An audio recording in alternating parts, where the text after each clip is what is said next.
नमस्कार भाइयों और बहनों, मैं आप सभी के लिए वेद, ग्रंथ, शास्त्र, रामायण, कुरान, हदीस, बाइबल, देवी भागवत, महापुराण, गीता और उपनिषद जैसे पवित्र ग्रंथों की दिव्य वाणी को आवाज के माध्यम से प्रस्तुत कर रहा हूं। इन महान ग्रंथों और संतों की अमृतमयी बातों को सुनकर हम सभी अपने जीवन को एक नई दिशा दे सकते हैं। इसलिए कृपया चैनल को सब्सक्राइब करें, वीडियो को लाइक करें और अपने परिवार व मित्रों के साथ शेयर करें। आपके सहयोग के लिए दिल से धन्यवाद। जय हिंद, जय धर्म। पेज 11। यह मनुष्य का मन ही है जो उसे बार बार मोह और कामना के जाल में फंसा देता है। यही मन जब काम, क्रोध जैसे शत्रुओं का गुलाम बन जाता है तो सारे पाप यहीं से जन्म लेते हैं। कबीर साहिब कहते हैं कि जैसे ही ये दुर्गुण काम, क्रोध हमारे मन की पौड़ी यानी द्वार पर आए, वैसे ही उन्हें मार गिराना चाहिए, क्योंकि ये काल यानी मृत्यु के समान है और हमें संसार के जाल में रखते हैं। परंतु ये काम, क्रोध जैसे विकारों को मारना कोई आसान काम नहीं है। यह कार्य उसी के लिए संभव है जिसने संतों के रहस्यों को जाना हो, जिन्होंने आत्मशक्ति को जागृत कर लिया हो, जिन्होंने इंद्रियों पर विजय पाली हो। कबीर जी कहते हैं कि जो व्यक्ति केवल कामनाओं का गुलाम है वह कभी भी सच्चा विश्वास नहीं कर सकता। ऐसे लोगों का हृदय प्रभु से दूर रहता है। उनके भीतर काम की सवारी होती है जो उन्हें भीतर ही भीतर नष्ट कर देती है। परंतु जिस व्यक्ति पर राम कृपा कर दें वही इस कहर से बच पाता है। इसके विपरीत जो व्यक्ति इच्छाओं से मुक्त है, जो कुछ उसे मिलता है उसमें संतुष्ट रहता है, वह सच्चे सुख को प्राप्त करता है। कबीर साहिब कहते हैं कि जिसके हृदय में तृष्णा समाप्त हो जाए और संतोष का वास हो जाए, उसके जीवन से दुख और दरिद्रता स्वतः समाप्त हो जाती है। वह व्यक्ति चाहे धन से निर्धन हो, पर आत्मा से परम समृद्ध होता है। इसलिए सभी कामनाओं का अंत ही सच्चा सुख है।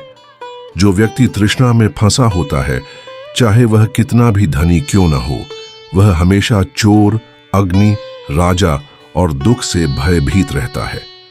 पर जो संतोषी है वह निर्भय है। वह कम से कम प्रयास में भी सुखी रहता है। ज्ञानी पुरुष जानते हैं कि संतोष ही सच्चे सुख का कारण है। जबकि इच्छाओं से प्रेरित होकर जो महान प्रयास किया जाता है उसमें सुख की कोई निश्चितता नहीं होती, केवल चिंता और भय होता है। यही चिंता तो एक ऐसी डाकिनी, डायन है जो भीतर ही भीतर दिल को चीर देती है। उस समय कोई वैद्य भी क्या कर सकता है? कहां तक दवा लगाए जब मन ही बीमार हो। सारांश: संतोष ही सच्चा सुख है। कामना और तृष्णा से छुटकारा पाकर आत्मा की शक्ति से इंद्रियों पर विजय पाने वाला व्यक्ति ही जीवन में वास्तविक शांति और आनंद पा सकता है। यही कबीर साहिब का संदेश है। जितनी इच्छाएं कम, उतना जीवन निर्मल और शांत। पेज 12।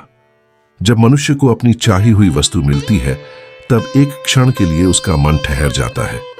उसे ऐसा लगता है मानो यही सुख है, लेकिन यह सुख स्थायी नहीं होता। उस सुख में भी एक और छिपी हुई चाह नर्म पटीडी डीएच जाती है, जो भीतर ही भीतर तृष्णा को और हवा देती है।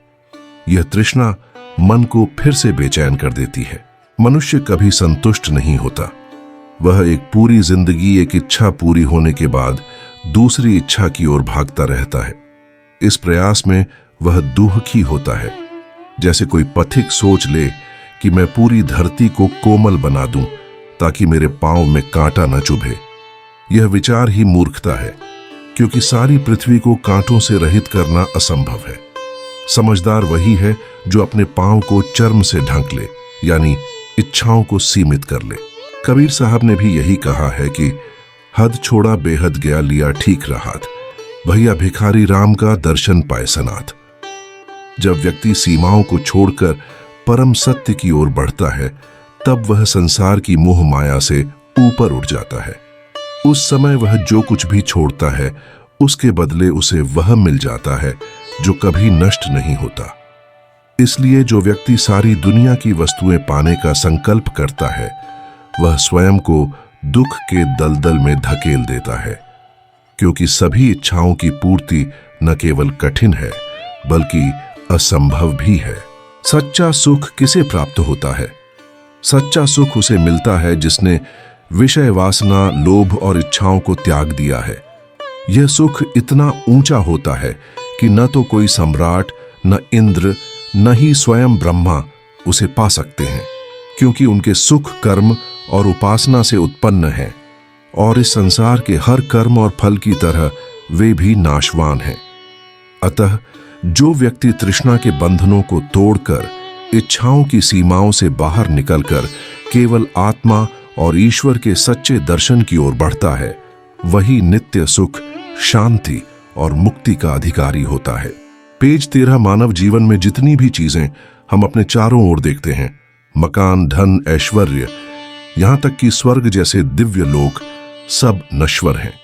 श्रुति कहती है, यथेह कर्म चित्तो लोक क्षीयते। जैसे इस संसार में हमारे कर्मों से रचे गए भवन, वस्त्र, वैभव सब काल के साथ मिट जाते हैं, वैसे ही स्वर्गादि पुण्यलोक भी धीरे धीरे क्षीण हो जाते हैं। यह सब सुनकर एक गहरी सांस निकलती है। क्या सच में सब कुछ एक दिन समाप्त हो जाता है?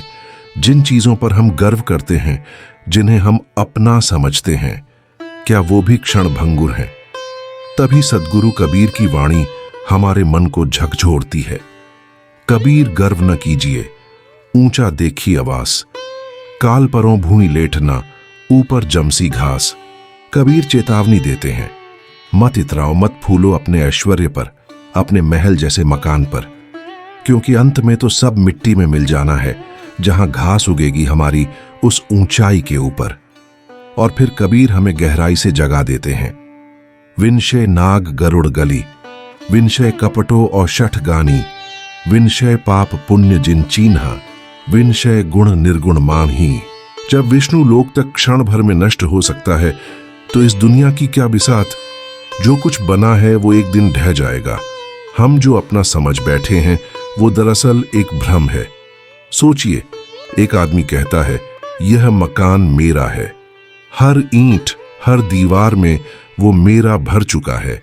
फिर एक दिन वो मकान बेच देता है, रुपये हाथ में आ जाते हैं। अचानक उसी मकान में आग लग जाती है। अब वह कहता है, अच्छा हुआ बेच दिया, पैसा तो मिल गया।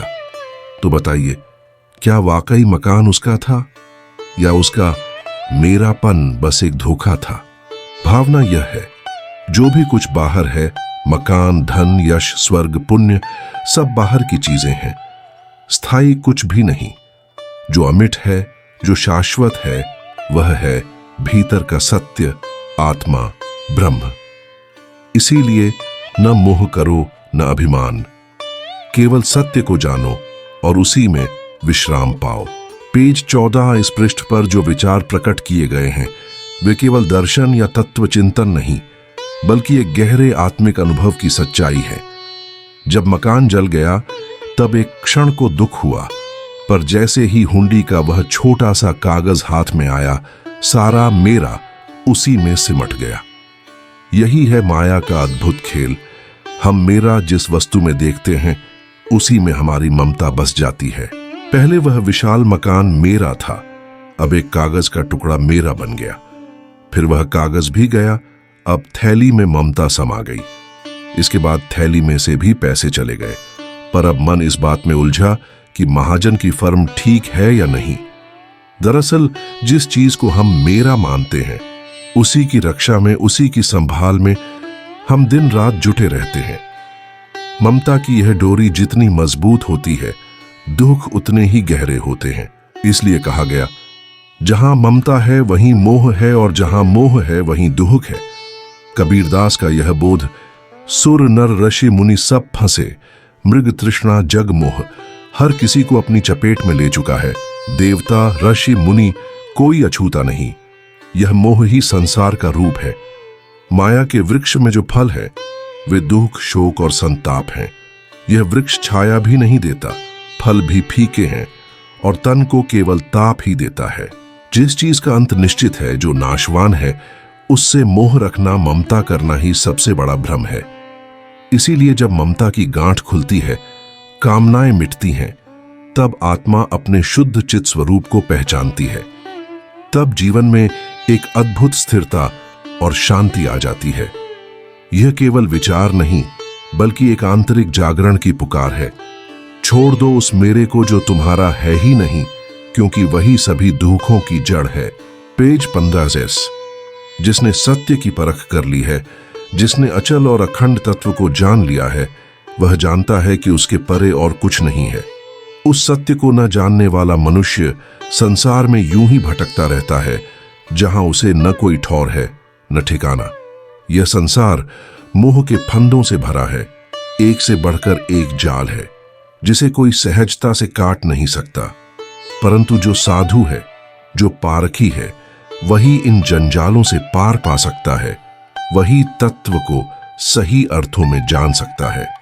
जब कोई पुरुष कामनाओं से रहित होकर पूर्ण रूप से परख ज्ञान के स्वरूप में स्थित हो जाता है, तो उसके भीतर संचित सभी पुण्य और पाप रूपी कर्म धीरे धीरे झलकर समाप्त हो जाते हैं। यही कर्म वासनाओं को जन्म देते हैं और वासनाएं ही नए शरीर की प्राप्ति का कारण बनती है। किंतु जब इनका नाश हो जाता है, तब वह आत्मा कहीं और जाने की इच्छा नहीं रखती, न स्वर्ग की लालसा, न किसी और लोक में जाने का भय। ऐसे मुमुक्षु को तो न स्वर्ग का मोह है, न नरक का डर। वह तो हरि का अनुभव करता है, जहां सब भय मिट जाते हैं और सभी शंकाएं समाप्त हो जाती हैं। कबीर कहते हैं, हे संतों, जो उस अवस्था को प्राप्त हो गया, वह जहां है वहीं समाहित है, वही उसका परम ठिकाना है। जैसे किसी दीपक का प्रकाश तेल समाप्त होने पर उसी घर में शांति से लय हो जाता है, वैसे ही जब प्रारब्ध कर्म समाप्त हो जाते हैं, तब मन, इंद्रियां और प्राण सभी अपने कारण स्वरूप में लौट जाते हैं। जब प्रेम से हृदय परमात्मा से मिल जाता है, तब कोई भेद नहीं रह जाता। जैसे बर्फ पिघलकर पानी बन जाती है, वैसे ही भक्त हरि में विलीन हो जाता है। एक बार यह मिलन हो गया तो फिर कभी पृथक नहीं होता। प्रभु में लीन आत्मा के लिए मृत्यु भी केवल एक मुस्कान बन जाती है। श्रुति भी इसकी साक्षी देती है। उसके प्राण ऊपर नहीं जाते, बल्कि यहीं विलीन हो जाते हैं। जो मुक्त हुआ वह सचमुच मुक्त है। अर्थ यह है कि जैसे अज्ञानी मरने के बाद वासना अनुसार इधर उधर भटकते हैं, वैसे ही ज्ञानी वासना रहित मुमुक्षु मृत्यु के बाद कहीं नहीं जाते। वे उसी परम सत्य में लीन हो जाते हैं, जैसे नदी सागर में समा जाती है।